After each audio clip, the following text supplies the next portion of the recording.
जो ज्यादा चिंता करते हैं वे भगवान श्री कृष्ण और उद्धव का ये अंतिम संवाद जरूर सुने। उद्धव बचपन से ही सारथी के रूप में भगवान श्री कृष्ण के साथ रहे, लेकिन उन्होंने श्री कृष्ण के सामने कभी कोई इच्छा व्यक्त नहीं की और न ही कभी कोई वरदान मांगा। जब श्री कृष्ण अपना अवतार काल पूरा करके गोलोक जाने के लिए निकले तो उन्होंने उद्धव को अपने पास बुलाया और कहा, प्रिय उद्धव, मेरे इस अवतार काल में कई लोगों ने मुझसे वरदान प्राप्त किए, लेकिन तुमने कभी कुछ नहीं मांगा। अब कुछ मांगो, मुझे तुम्हें कुछ देना है। तुम्हारा भला करके मुझे भी संतुष्टि मिलेगी।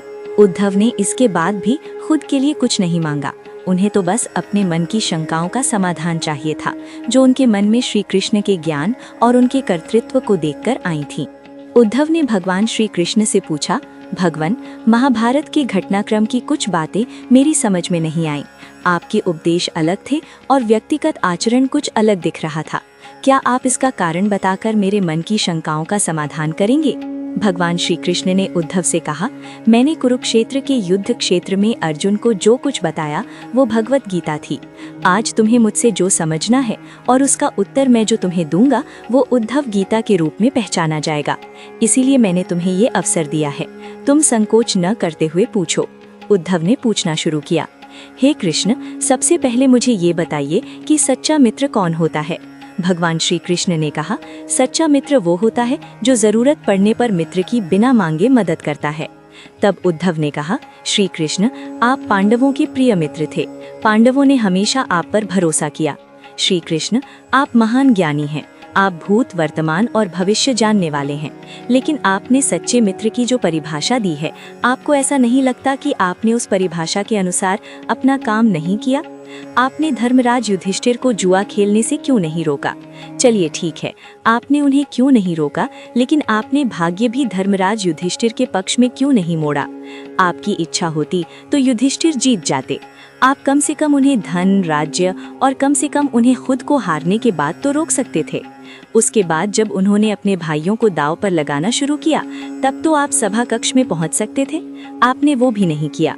उसके बाद जब दुर्योधन ने पांडवों को हमेशा अच्छा भाग्य रखने वाले कहकर द्रौपदी को दांव पर लगाने के लिए प्रेरित किया और जीतने पर हारा हुआ राज्य और सब कुछ वापस देने का लालच दिखाया, कम से कम तब तो आप हस्तक्षेप कर सकते थे। आप पासे धर्मराज युधिष्ठिर के पक्ष में डाल सकते थे। इसके विपरीत आपने तब हस्तक्षेप किया जब द्रौपदी लगभग अपना शील खोने वाली थी।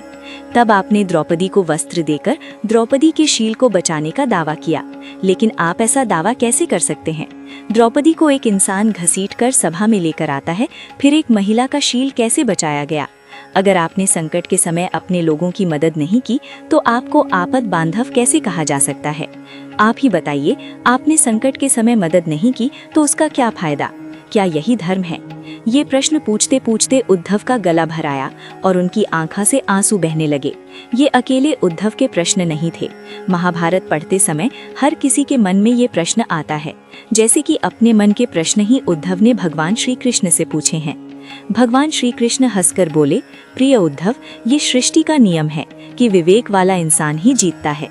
उस समय दुर्योधन के पास विवेक था, धर्मराज युधिष्ठिर के पास नहीं था। इसी कारण धर्मराज हारे।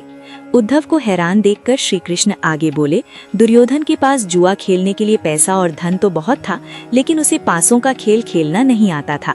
इसीलिए उसने इस खेल के लिए अपने मामा शकुनी का उपयोग किया। यही विवेक था। धर्मराज भी इसी तरह सोच सकते थे और दुर्योधन को कह सकते थे कि ये खेल मेरी ओर से मैं खेलूंगा। थोड़ा सोचो, अगर शकुनी और मैं खेले होते तो कौन जीता होता? पासों के अंक उसके अनुसार आए होते या मेरे अनुसार? चलो ये बात छोड़ दो। युधिष्ठिर ने मुझे खेल में शामिल नहीं किया, इस बात के लिए उन्हें माफ किया जा सकता है, लेकिन उन्होंने विवेक शून्यता के कारण एक और बड़ी गलती की। उन्होंने मुझसे प्रार्थना की कि मैं तब तक सभा कक्ष में ना आऊं जब तक मुझे बुलाया न जाए, क्योंकि वे अपने दुर्भाग्य के कारण खेल मुझसे छिपाकर खेलने की उनकी इच्छा थी। उन्हें ये नहीं लग रहा था कि मुझे पता चले कि वे जुआ खेल रहे हैं। इस प्रकार उन्होंने मुझे अपनी प्रार्थनाओं से बांध रखा था। मुझे सभा कक्ष में आने की अनुमति नहीं थी। उसके बाद भी मैं कक्ष के बाहर खड़ा होकर इंतजार कर रहा था कि कब मुझे बुलाया जाएगा। भीम, अर्जुन, नकुल और सहदेव सब मुझे भूल गए। सिर्फ खुद के भाग्य और दुर्योधन को दोष देते रहे।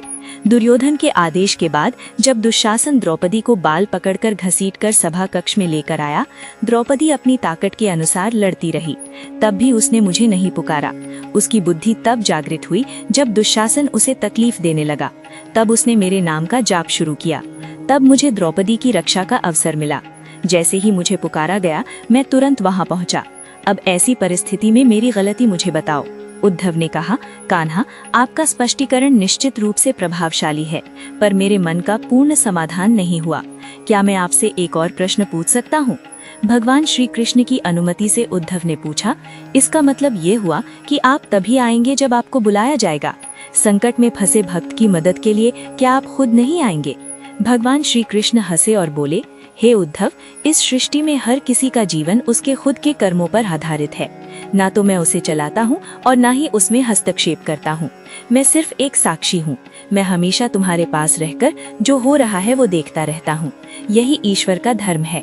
तब उद्धव बोले, बहुत अच्छे श्री कृष्ण, मतलब इसका ये हुआ कि आप हमारे पास रहकर हमारे सभी दुष्कर्मों का निरीक्षण करते रहेंगे।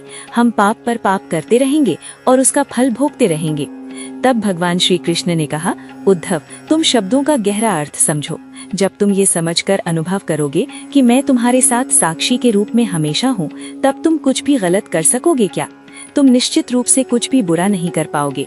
जब तुम ये भूल जाते हो और ऐसा समझने लगते हो कि मुझे धोखा देकर तुम कुछ भी कर सकते हो, तब तुम मुसीबतों में फंस जाते हो। धर्मराज युधिष्ठिर का अज्ञान ये था कि उन्हें लगा कि वे मेरे बिना जुआ खेल सकेंगे। अगर उन्होंने ये समझ लिया होता कि मैं हर किसी के साथ साक्षी के रूप में उपस्थित हूँ, तो खेल का रूप कुछ और ही होता। भगवान श्री कृष्ण की बातें सुनकर उद्धव मंत्रमुग्ध हो गए और बोले, हे प्रभु, कितना गहरा दर्शन है और कितना महान सत्य है। प्रार्थना और पूजा से ईश्वर को अपनी मदद के लिए बुलाना, यही तो हमारी भावना है। लेकिन जैसे ही हम ये विश्वास करने लगते हैं कि ईश्वर के बिना एक पत्ता भी नहीं हिल सकता, तब हमें साक्षी के रूप में उनकी उपस्थिति की अनुभूति होने लगती है। गड़बड़ी तब होती है जब हम ये भूलकर दुनियादारी करने में डूब जाते हैं। मुझे आशा है कि ये वीडियो आपको जरूर पसंद आया होगा। अगर वीडियो पसंद आया हो तो एक लाइक जरूर करें और कमेंट में जय श्री कृष्ण जरूर लिखें।